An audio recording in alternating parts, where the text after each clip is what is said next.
Tell me. There was new reaction to President Obama's meeting with House Republicans, his first in nearly 2 years.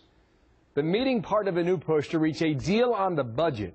Seems that both sides are still far apart on this. Congressman Randy Forbes is a Republican from Virginia. He was inside that meeting yesterday. And, sir, good morning to you. Thank you for your time here. I want you to take our viewers and me, for that matter, inside this room yesterday. Who was there, first of all? How many? Well, we had almost the entire Republican conference. I don't know of anybody that wasn't there. It was a full room, and the president was in there. He was received with a great deal of respect, and we continually tell him that he's welcome anytime, and we're glad to have a dialogue with him. Okay, all right. So a lot of people in that room. The turnout was impressive. How did the meeting start? Did he begin with his ideas?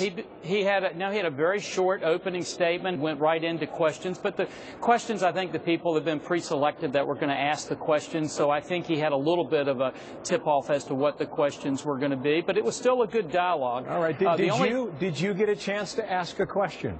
I did not, Bill. I would have liked to have asked him a question, but we had some good questions. The interesting thing always with the president is, the president's words kind of evolve, so it's very difficult to find out what he really means on certain issues, but it's always good to have that dialogue. Okay. I think it was a good meeting. Hang on just one more question about this. Sure. Was your question asked toward him, or would you have taken him in a direction that was not taken yesterday? I would have asked him a different question. I think there were some excellent questions asked about the budget.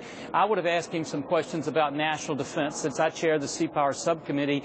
And, the president talked about how catastrophic sequestration was going to be, but I would have asked him about the fact that he cut 19 times the amount of money that sequestration will cut out this year. He had already cut out of national defense, and I would ask him questions about that. All right, now let's get to specifics. John Boehner said it was a good meeting.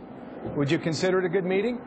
I think any time, Bill, that you have a dialogue, it's a good meeting. I think we would like for the president perhaps to give us a little more detail and really stick to some of the things that he says. But I think any time we have a dialogue, it's a good thing, and I think that's what the American people want to see. Okay, now he also wrote a piece in the Washington Post today. The speaker did, Speaker Boehner. He said he's heard the arguments many times, to paraphrase. This is his words now. Despite packing $650 billion worth of tax hikes in January, they, meaning Democrats, would rather raise taxes yet again and tinker around the edges on entitlements, if at all, while spending on these and many other federal programs continues on autopilot. The other thing he said is that I've heard the arguments before, but my colleagues have not. Are you one of those colleagues hearing his arguments for the first time?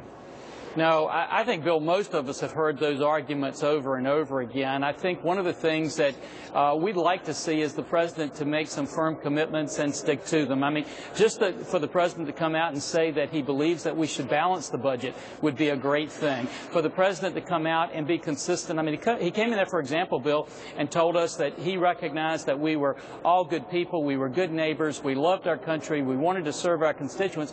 But then he goes out and has a press conference where he says that the only thing that unites Republicans is their desire to protect the top 1% of the wealthy people in the country. And then I think one of the things that was really humorous and kind of got maybe the most pushback was when we talked about the closing of the White House, which we thought was a bad decision, and he blamed it on the Secret Service that works for him and under his control. He said that? What were his words? Oh no, he said, we told him that, we thought it was really bad to have the White House closed to the American people, that was a bad signal, a bad sign. We shouldn't do it. And the president literally said that wasn't his decision, that was the Secret Service's decision. And you could hear laughter kind of in the room because everybody in there knows the Secret Service, one, works for the president, but secondly, can you really imagine the Secret Service doing anything at the White House that the president didn't approve of? You're saying that comment was greeted with laughter? By how many? Well, it was kind of like a little bit of pushback. You could tell the room